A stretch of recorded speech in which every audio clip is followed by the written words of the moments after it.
Advertising keeps increasing in complexity as well as your control. Today we talk to AdVance CEO Joe Shelerud, and he is going to talk to us today about his own journey on how he created his own company, built his own advertising tools, best practices that he has that he's going to share, and things that you can do today to grow your sales on Amazon. My name is Stephen Pope, and I'm the founder of My Amazon Guy. This is the My Amazon Guy podcast. I'm your host, Stephen Pope, founder of the agency My Amazon Guy. Tune in each week to learn how to grow your Amazon sales. I'm now joined by Joe. Thanks for coming on the My Amazon Guy podcast. Yeah, it's great to be on. Well, for those that are following us visually, they can immediately see that you're quite the musician. So let's talk how a musician ended up where you are today. And, you know, you got like 3 guitars in the back there, a drum set. Tell me a little bit about that. Yeah, so when I was going through school, I've got a chemical engineering background. In probably it was the second year of chemical engineering, I was like, I don't know if I want to actually be an engineer. So I actually toured a music recording school in Hollywood. That's awesome. Ended up sticking with the engineering route, but yeah, so I don't know. That's what I do for fun. Typically we're in the office, but with COVID, well, I'm in the basement right now. So that's where you get to see the music stuff. Which instrument's your favorite? It's got to be drums. So I started out playing the drums. Then went to college. Apparently they don't like you having a drum set in the dorms, so I started to pick up guitar, which is a little bit quieter. It's the drums. Good stress relief for sure. All right. So before we dive into meat and potatoes today on all things advertising, so you're the CEO of AdVance. Tell us a little bit about how you went from where you were a musician with an engineering background into this world and then running this company. Tell me a little bit about that. Yeah, for sure. So I actually went back to school. I got my MBA, and with that, I ended up getting a corporate job down in Kansas. Had a really good job. At that time, we had our first son. So my wife Sarah and I had our son Owen, and I've always been into starting my own business. How am I going to do this? And at the time in 2014, I heard about this thing called selling on Amazon. So I really started to dig into it. The first products that I sold it was an Office Max that went out of, shutting down. And so I was able to find some items on clearance. I picked them up. I looked at the price on Amazon, good old retail arbitrage. Retail arb is a great way to get started. It really is. Yeah, it's very low investment. You're not sourcing the products and everything for like private labeling from the start. You can really get a good feel for the whole process without much invested. So if things do go wrong, you learn, but you learn very quickly and for a low cost. I don't think it's like capable to do full-time retail arbitrage these days, at least not getting started. There's obviously a lot of businessmen out there that have done it. Sure. But it's a great thing to do for like a couple weeks just to be like, oh, that's how that works. Oh, I made a $5 mistake instead of a $50,000 mistake or whatever. So exactly. Yep. You figure out the whole process of, how do I create a shipping plan and how do I get it into Amazon and how does this all tie together? So that's where I got my start. After that, I got into private labeling. So I still sell my own products to this day. And that expanded a whole nother world. So when I had my private label business, now I really needed to focus on all those key pieces. And one of those was advertising. So as I was going through my journey, I was looking and trying to figure out who I could find or what tools I could use to manage my advertising. As I looked around, I wasn't able to find too many good options. So I actually started building some tools for myself. And as I was doing that, realized that, hey, with these tools, they're actually working out really well. Maybe I can help out some other sellers from that. And so that's really how AdVance got started, is me building out tools for myself to optimize my advertising for my business. And then we've really expanded from there. So AdVance itself, it's co-founded with Matt Wickland and I. We're located in Duluth, Minnesota. And really, if you look at by the way, I live in Duluth, Georgia. So that is awesome. I've honestly never met anybody from Duluth, Georgia. And I've never but when I type in Duluth, Minnesota. Yeah, Georgia always comes up first. Yeah. So yeah, whenever you type Duluth into Google Maps, it's like auto completing, and I'm like, No, I do not want to go to the Five Guys in Duluth, Minnesota. Yeah, yeah. So for anybody who doesn't know where Duluth, Minnesota is, you drive up I-35. You can start down in Houston, and you go to when the interstate It's stops. basically Yep, Canada. Don't lie to it me. Don't is. lie to me. You can probably hear it from my somewhat Canadian accent too. They definitely have a cultural impact. That's for sure. Yeah. No apologizing though. No apologizing. All right. So tell me, what was the first tool you made? Yeah. So first tool that I made was it was a keyword funnel. So at the time for sponsored products, it was just auto campaigns and it was manual campaigns for sponsored products. Those were your two options. Um, and so I would had a keyword funnel that would go into my auto campaigns, find high performing search terms. I would manually input the search term report into my spreadsheet. And then from there, it would dig out any high converters and then create a bulk upload where now I can move them into my sponsored products manual campaign. So that was my first tool that I had built out. And Did you then that start with Did was, you start with macros, or what did you do? started with macros to build that out. And then after I got that done, then it was moving into bid optimization. So very basic algorithms to figure out what the ideal bids were. And at the time, it really didn't matter as much because there wasn't that much competition. Like those were in the good old days where you could just start an auto campaign, just let it run, and you'd get awesome advertising returns. But as things have progressed and gotten much more competitive, now all these pieces matter quite a bit more. So it was very basic in the early days, though. I've been doing advertising on Amazon for a very long time. I was part of the beta program. I used to sell rice cookers at 2 cents a click off Yeah, Amazon ads. that Those is awesome. were the days, let me Yep. tell you. That I wish was still here today. But as Gary Vee would say, you gotta flow wherever the advertising is going to take you, and sometimes it's one platform or another. And obviously, advertising on Amazon is now at a maturity stage, which is why we see them opening up so many new ad types, so many different features, reports that come out. I mean, I even just looked this morning, they now have new reports for display advertising. I'm sure you haven't even had a chance to check those out yet. Sure. Yep. Yep. um, I've seen the reports. yeah, Haven't had the time to dig literally into them like yet. breaking news, right? Yep. So it's always fun to keep up with. So let's get into the meat and potatoes now. So what are some of the overall strategies that you have found that work at AdVance that somebody else might find some value in? Sure, sure. So, just to give you a general background too, so from the early stages, yep, I built out my own tools, but then we quickly realized that we needed more. And so we actually have three full-time developers that work for us, and we're able to develop all this cool software that ties into the API and tons of bid algorithms, really complex funnel structures, and everything else like that. So that By the way, did your engineering degree help you hire for that? It definitely did. So I am not a programmer, but I understand how things tie together. So from a high level, I get how everything works, and I can dig in and I can write some SQL queries in the database and everything. So I think that it did help to just understand. You had to have a basic understanding of how everything ties together. So I feel like that did help to find those right people to bring on for the development team and really create those applications for us. This is a good entrepreneurial question, right? So like whenever entrepreneurs are going to go do something, build something, and they don't necessarily have like a 10 out of 10 background in what they want to go out and do, Sure. it's really like terrifying, right? So like how did you make that first all in hire? What did you do? Like walk me through like just the mentality of it.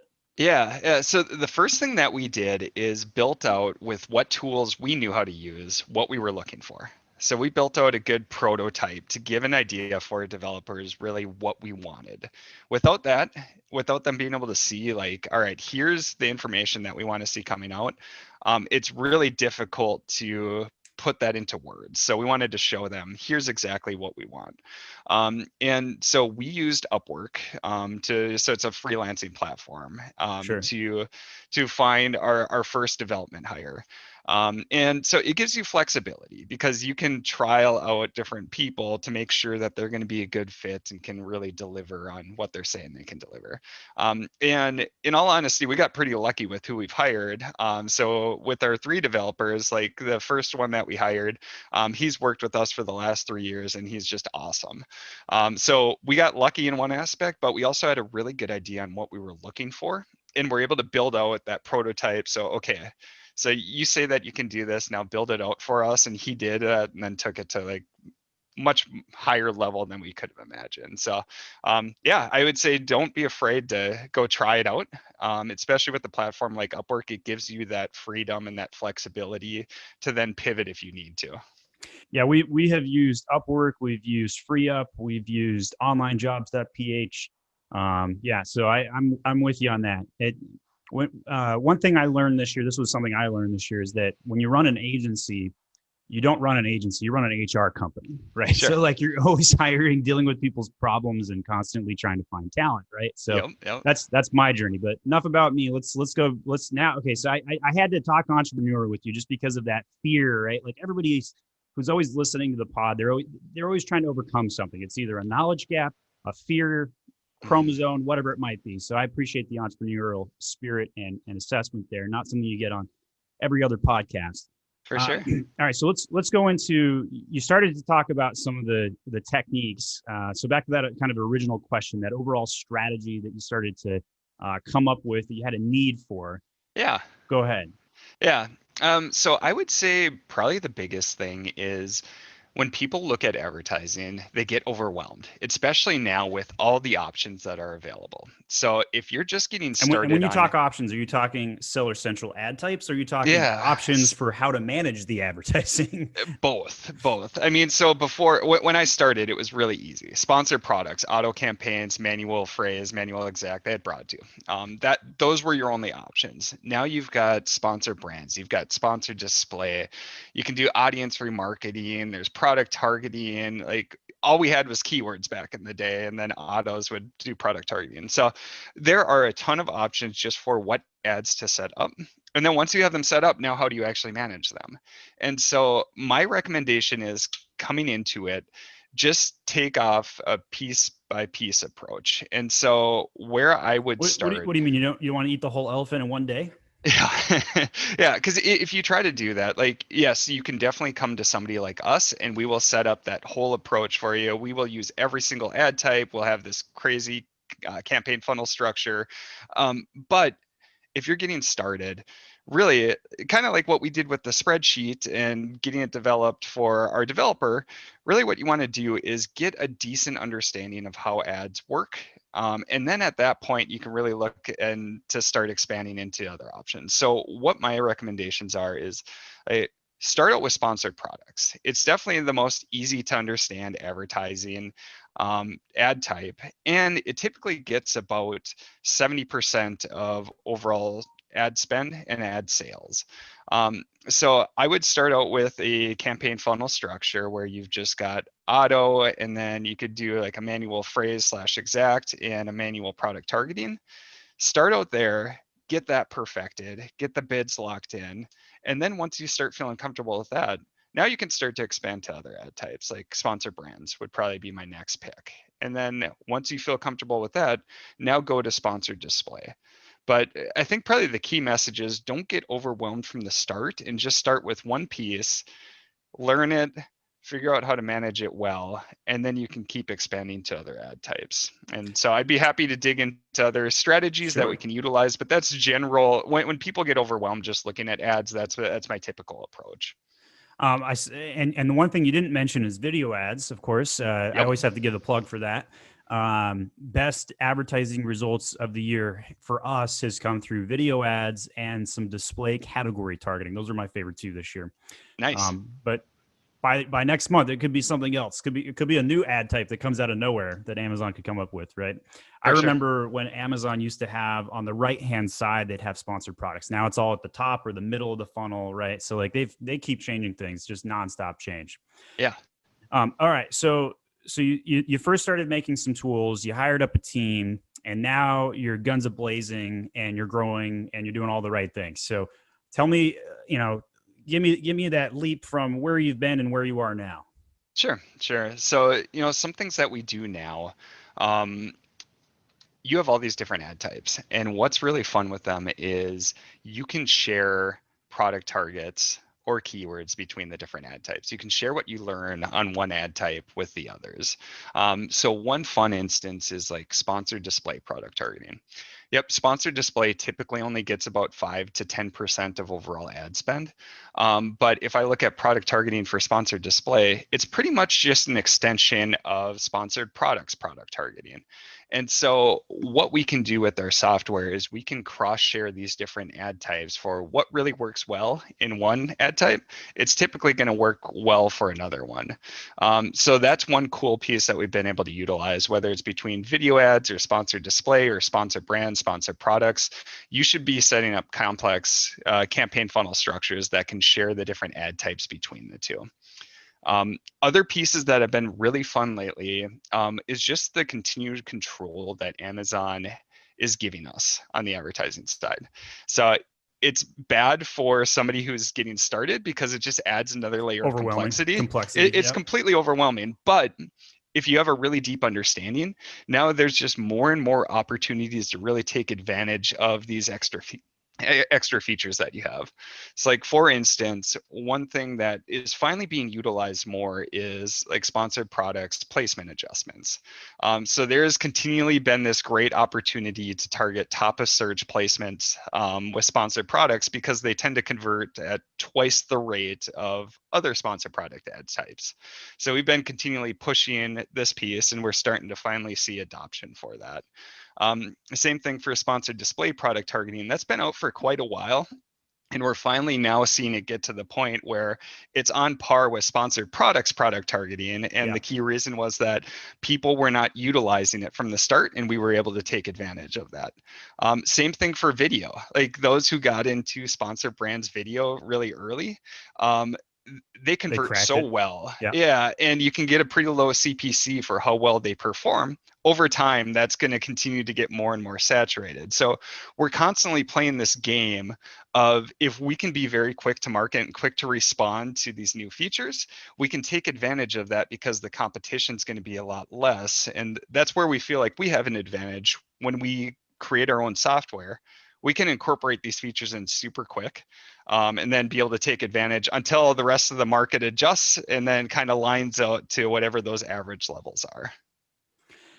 So you do a lot of machine learning is what I'm hearing with your tools. So tell me why machines are better than humans at this. So machines are better than humans at certain things. And I would say that you definitely have to separate the two. So those who come in and they promise that artificial intelligence or machine learning, like you can just set your campaigns up and they will just run, and this Amazon software is going passive to be good. income, right? You just click a Yeah, button. Yeah. exactly. So yeah, so that is definitely not true. The key case is knowing what machine learning is good at and what it's not. And so we really try to take this dual approach. So we do use machine learning. Like machine learning is great at finding historical patterns and predicting that into the future. So for instance, on Amazon, Mondays tend to convert better than Saturdays. And so what we can do is we we can found use that those too, by the trends. way. Yeah. Yeah. So we can use those trends and say, all right, let's boost up bids a bit on Monday. And let's cut them back on Saturdays, because you're going to, for per click, you're going to make more sales on Monday than you are on Saturdays. So machine learning is great for that.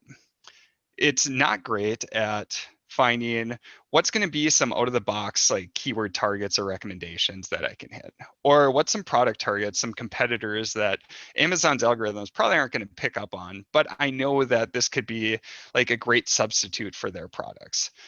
Those pieces, machine learning software, not good at all.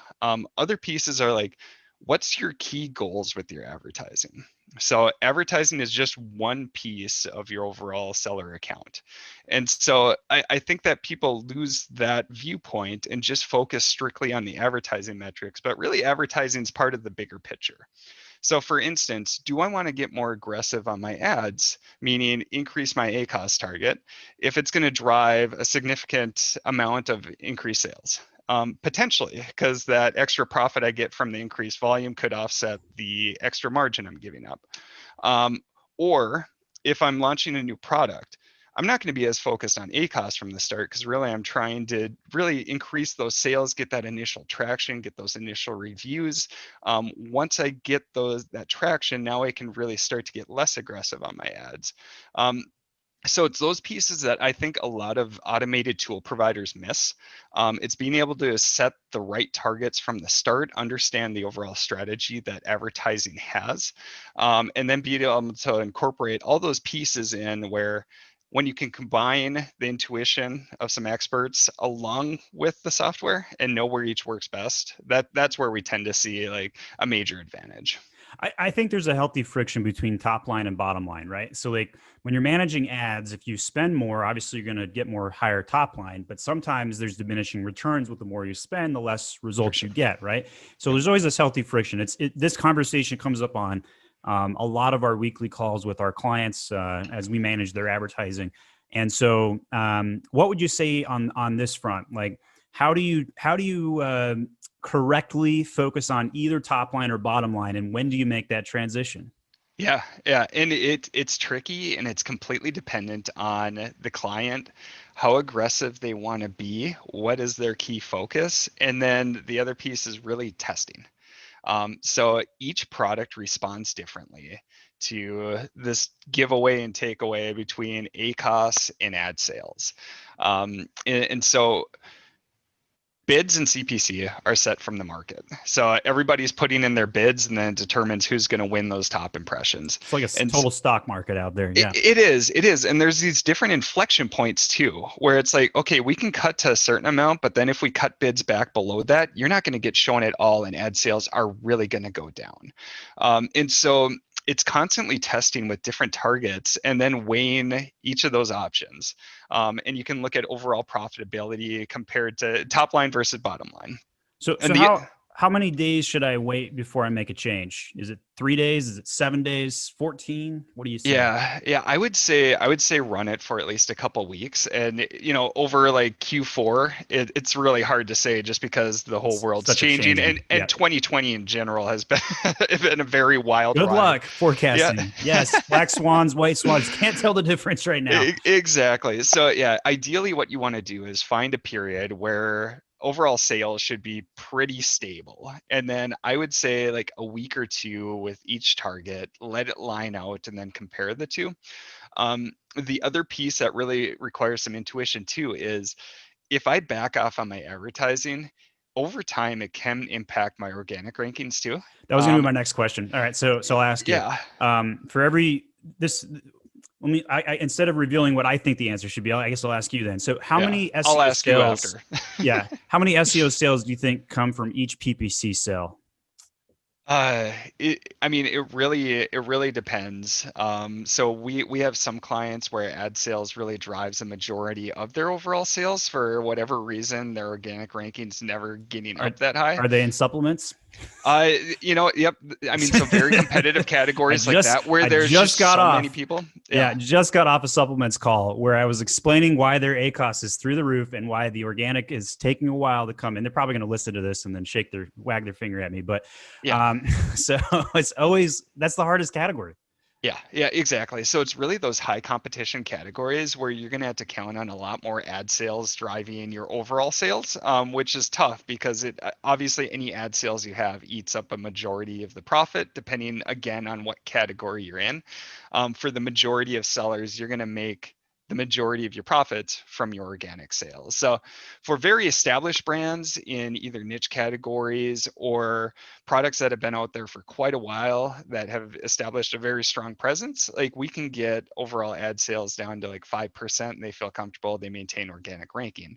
For those very high competition categories like a supplements, I mean, you can be at 60 to 70% and sustain that over time. And if you back off, overall sales just drop, and that's what you've got to live with, which obviously impacts margin. So it really depends. And I'd So love your so take so on it too. category specific, totally agree. I'll go ahead and put my name out there, my neck on the line, so to speak. I'll put my Canadian geese.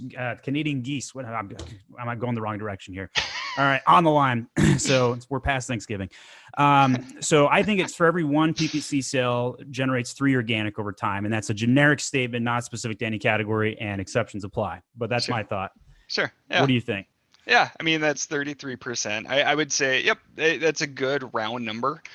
Typically we can get it a little bit lower than that, so I would probably say like 1 out of 5. But it's really hard to get that. What is the true correlation between an ad sale and Impossible organic to sales? prove. Just because it's lagging and everything else. Yep.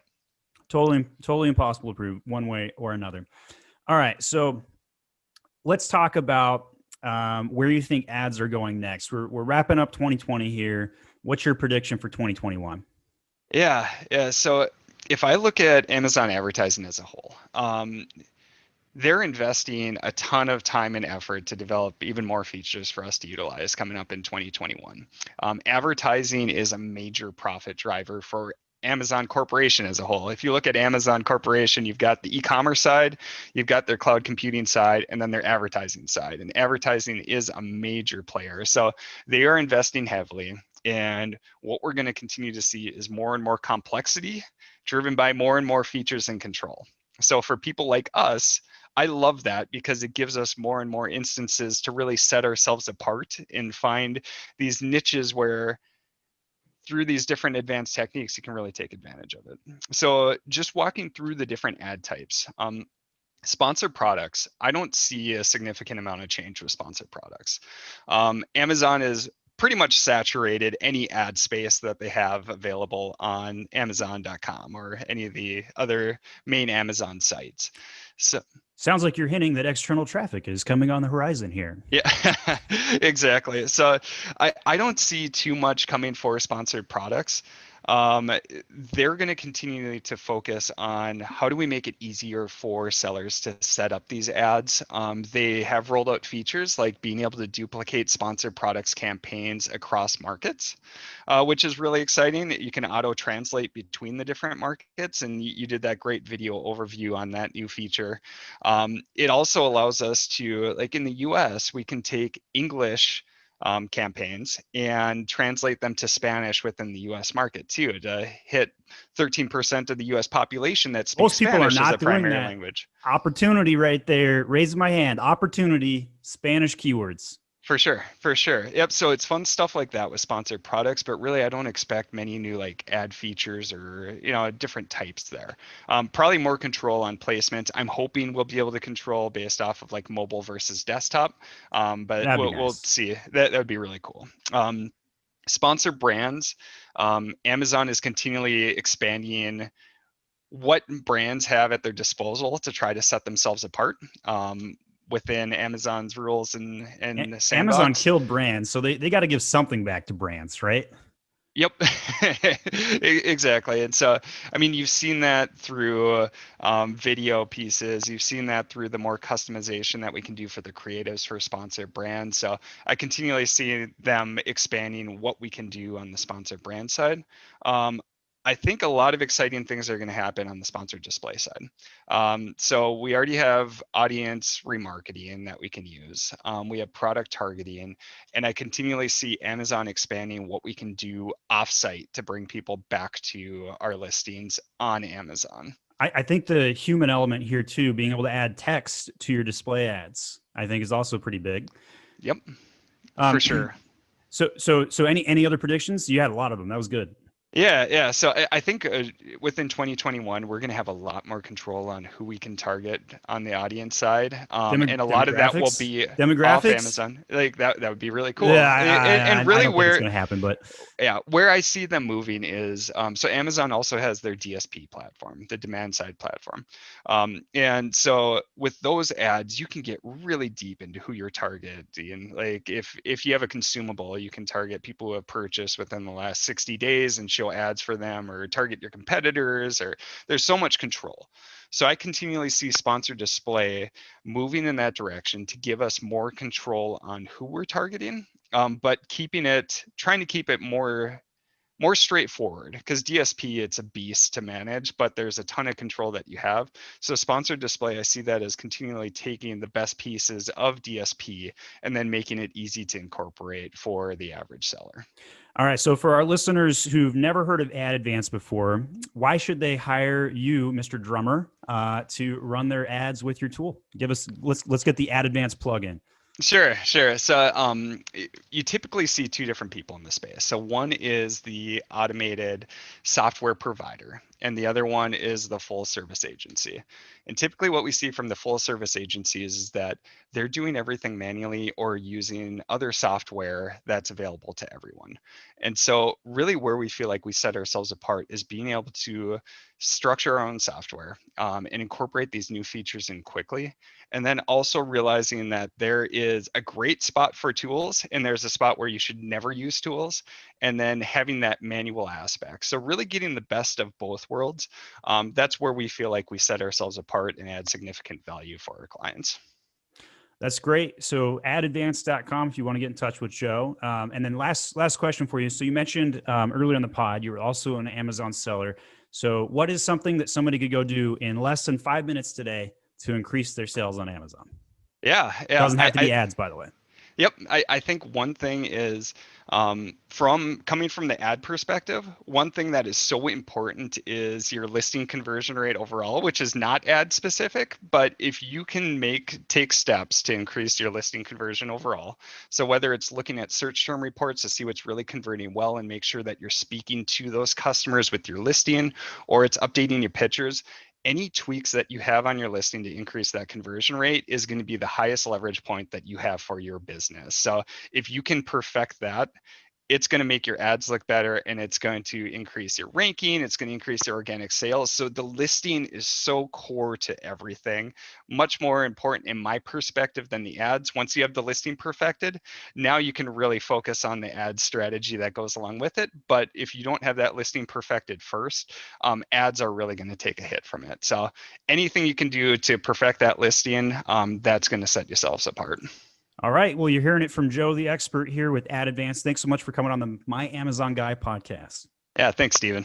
This was the My Amazon Guy podcast with Stephen Pope. Each episode helps you grow your sales on Amazon through ideas on traffic and conversion rate improvements. Hit that subscribe button right now to tune in each week. And if you need more help, go to myamazonguy.com.